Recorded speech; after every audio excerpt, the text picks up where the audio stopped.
So Tata Power just yesterday released its quarter four results, and we have with us today the CEO and Managing Director of Tata Power, Mr. Praveer Sinha. A very warm welcome, sir.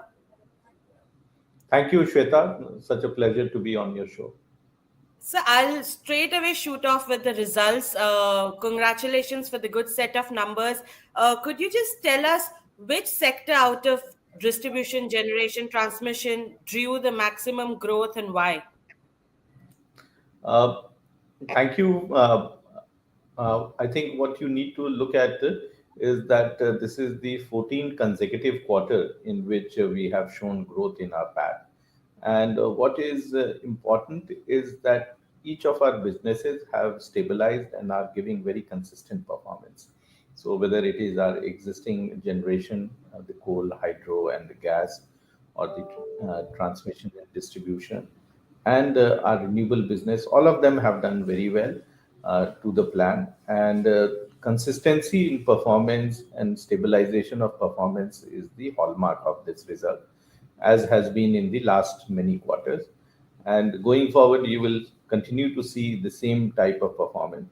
Of course, what also happens is that there are some quarters in which one does little better than the other, but I think on an overall basis, there is huge amount of consistency in each of our operations. Right. So yesterday you gave us the number that Tata Power plans to have a capex of 12,000 crore in this financial year.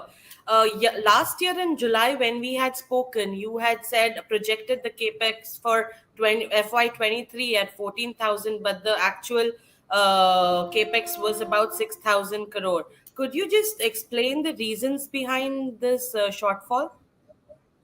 So you're right that last year we had planned a large capex, but ended up with something like 6,500.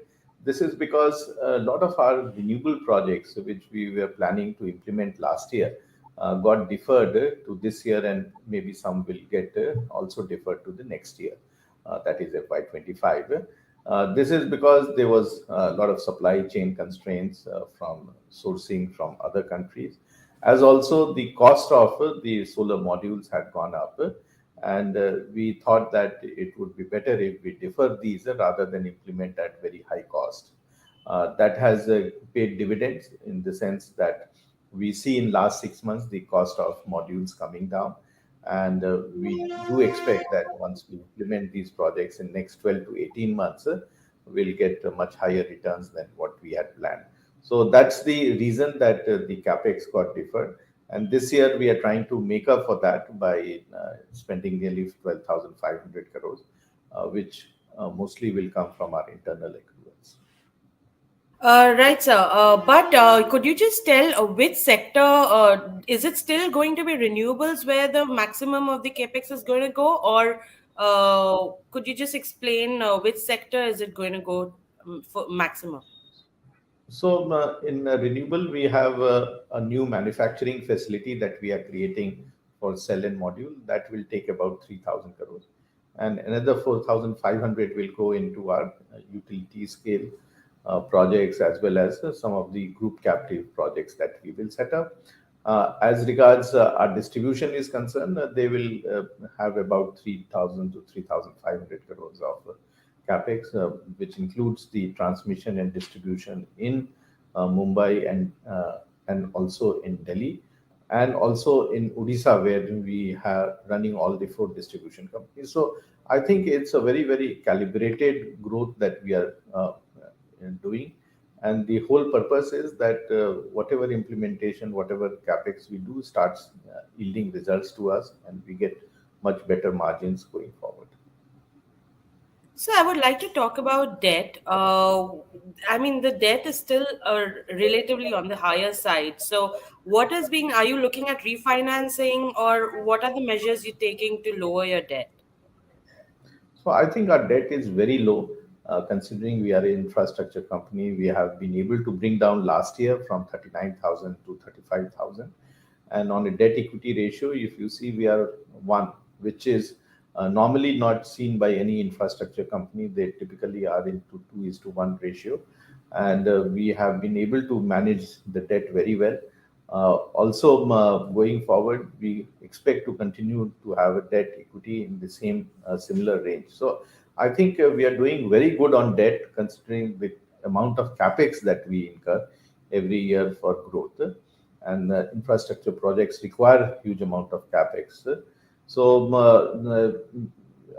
we are able to now generate enough cash to service the debt also, as well as to take care of the growth aspects. Right. So I would like to talk about the Mundra plant. You also said, and we saw data as well, that the plant was not operational throughout Q4. What was the amount of loss that is being incurred because of the plant? And also, what you yesterday in the conference call, you talked about coming to a long-term solution, probably through supplementary PPAs. But could you give us some details about what is this long-term solution going to be like, and also the loss portion coming from the Mundra plant? So the Mundra plant had operated last year from 5th May to 31st December under Section 11, wherein the cost that is incurred for operating the plant is reimbursed. Uh, from January onwards, we were trying to come to some settlement with the procurers. That could not happen. So during the period January to 10th of or 13th of February, we did operate one or two units of Mundra. But since we could not come to a settlement, we had to close down. Uh, we have now again Section 11 from 15th March to 15th of June, and the Mundra plant is operating now. We have four units which are operating at full capacity. We are supplying to the four procurers. Of course, Haryana is not taking, and the full quantity of power that is being generated is supplied to all the procurers. So, what is important to see is that today our operation of the plant is on a cost reflective basis, or on a cost plus basis, and that ensures that we do not incur any losses when we are operating. On a long term arrangement, there has to be a benefit to everyone, a benefit to the consumer, benefit to the discoms who will modify the PPA, and a benefit also to us in terms of the otherwise losses we would have incurred if we would have operated as per the PPA. Settlement is under discussion, and hopefully we should be able to come to an arrangement which is acceptable to all sides. So, barring this Section 11, which is currently in place and will be there, as you said, till June, many other states, like which technically are in the same area, say for Gujarat, they are buying much more expensive power. So, what is going on that, the power is not being taken from this plant, but rather from others? So that's where I mentioned to you that the whole objective of this settlement is benefit to everyone. Uh, in merit order, Mundra plant is much lower than many other suppliers of power, as also from the exchange. And it makes sense to come to an arrangement which will ensure that lower cost power is available to the consumers. It is also good for the discom because they will unnecessarily not have to pay higher cost of procuring power. And it is good for us also because if we operate the plant with a much lower under recovery, we'll be in a much better position to operate it. Otherwise, many a times we find that it becomes very, very uneconomical, and very the under recovery is so large that it does not make sense to continue its operation. So I think it's in benefit of all stakeholders, and I'm sure we'll be able to come to a settlement which will ensure that the plant operates till the life of the plant. Right, sir. So, congratulations on getting the PLI. I mean, being allotted for the solar manufacturing thing. But could you give us a sense of to start with, because these are process systems and they take time to kind of reach to the actual capacity of production. To start with, how much is the capacity per day of modules and cells that you are estimating? I believe it's going to start from December or October. If you could give clarity on that as well. And also, what Yeah. are the challenges being faced? So the plant has two components. One is a 4 gigawatt of module, and there's another component of 4 gigawatt of cells. The module plant is in advanced stage of construction, and hopefully by September, October, we should start the first phase of the module. And over a period of time, the full 4 gigawatt capacity will come. Similarly, the cell plant will start operating from December onwards, and hopefully the full capacity will come by end of March next year. So this plant will help us to meet our local requirement of projects that we implement, whether it is the rooftop or group captive or utility scale or third party EPC. And it will help us to control the cost, as also uh, the uh, the security of supply that is necessary for such projects. So, could you give a sense of, in terms of the machinery, where have you got these from, and also the raw materials? Are you finding, is that a challenge? The scale of acquiring or getting these raw materials. Are you facing problems in that front as well? Uh, let's see, the machinery, many of them are from Europe.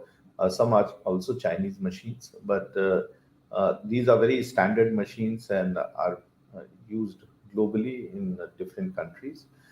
Similarly, the raw material sourcing is done from various places. From ASEAN countries, we have a lot of people who manufacture cells and wafers, and we will procuring from there, as also from China. So I think it's a mix and a combination from various places where we can have a long-term arrangement to ensure that consistency and quality of supply is is ensured.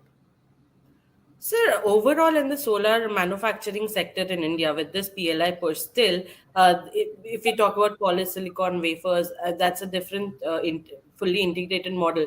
But how long do you see this gap remaining, where to some extent some imports will continue? I think so. It is very difficult that all the projects which are envisaged will come up immediately or will come up at one given time. Uh, each project has its own gestation period and own timelines under which it will get implemented. And over a period of next 3 to 4 years, many of these projects will get implemented in a staggered basis. Till such time we do not have full capacity or the total requirement that is there in the country, we will have to keep on importing them from various places. And I think that's a very standard model in any manufacturing system when you are scaling it up. Right. So last time when when you gave us an interview, you had talked about the summer power demand, and you said that it's not just 230 as gigawatt as the government had projected. It might go up beyond, like say, up to 240 gigawatts. Given the current scenario where the weather has been kind, I don't know, blame it on climate change. But what is your take on the coming months? And we also have predictions for El Nino. So how is it going to be like the power situation in the coming months? So I think there are a lot of meteorological companies which have come up with their own assessment of what sort of heat wave conditions will be there in the country, including El Nino, and whether it is IMD or SkyMet or some of the other weather companies. But these are things which are changing very frequently and very fast. We did not expect rains in the month of March and April. Similarly, we did not expect such high heat conditions in the month of February. So let's wait and watch. But what is important is that the country is geared up to meet, whether it is 230 or 240 gigawatt of energy. I think we will be in a much better condition to meet the requirement. Also, from June onwards, once the rains start, then the ramp up of generation from hydropower plants will start. As also, the wind speed during the month of June to September are very high. So, ramp up in generation from wind projects will also take place. So, I think if we consider the whole uh, generation capability in the country and the capacity which is existing, we should be in a position to meet the requirement of whatever is there in the summer and monsoon months. Right. You must be aware there have been reports about the government considering to further change the national electricity policy to kind of not just phase down, but to stop any further coal power plants, apart from those that are already under the pipeline. What is your view of this?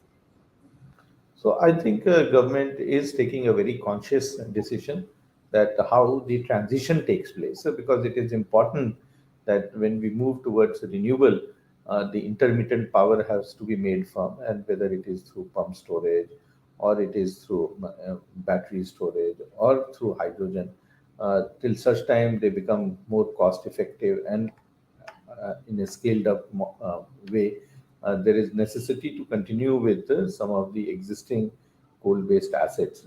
But there is a transition roadmap, and I think government is considering all these aspects and the timeline to implement many of these new technology projects.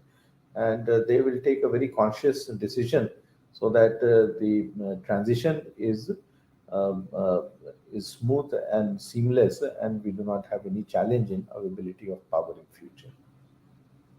Sir, I would again take you back to the topic of power demand that we were discussing.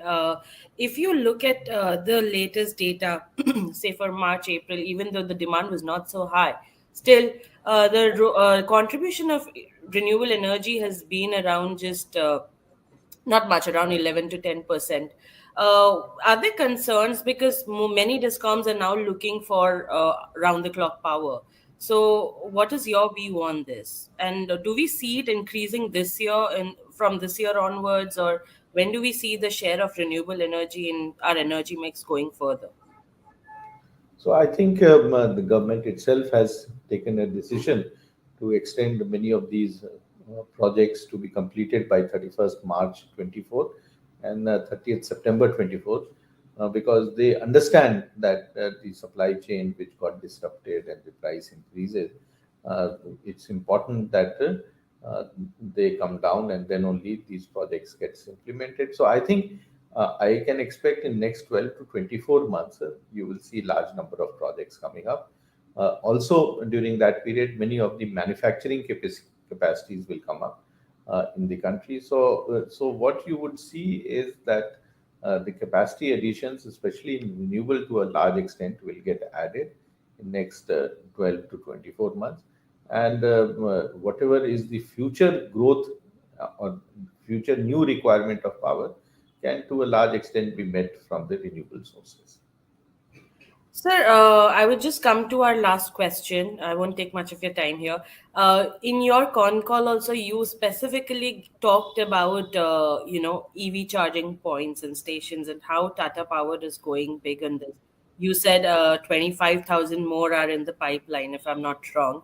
Uh, Given that you Tata Power is going so big on EV charging and all, is there any thinking of probably creating a separate entity for this for EV charging because it's a service based business? Is there any thoughts behind that, and also because that would further help you unlock your value in terms of the company? So the EV charging is a part of our renewable business, and within that, the EV business per se is a separate SPV. So we are implementing all that under that SPV, and that SPV is now part of the renewable platform, which in any case is part of Tata Power. So we do have a separate vehicle, and that is being used for presently implementing and enhancing the EV charger infrastructure. And mind you, we do all types of charging infrastructure, whether it is home charging or public charging or fleet charging, bus charging. So we are right across in all types of charging, and we are also the largest in the country with more than 50% market share. Right. Thank you so much, sir. Thank you for coming to Money Control, and we'll meet you at the next quarter, hopefully. Thank you. Thank you, Shweta.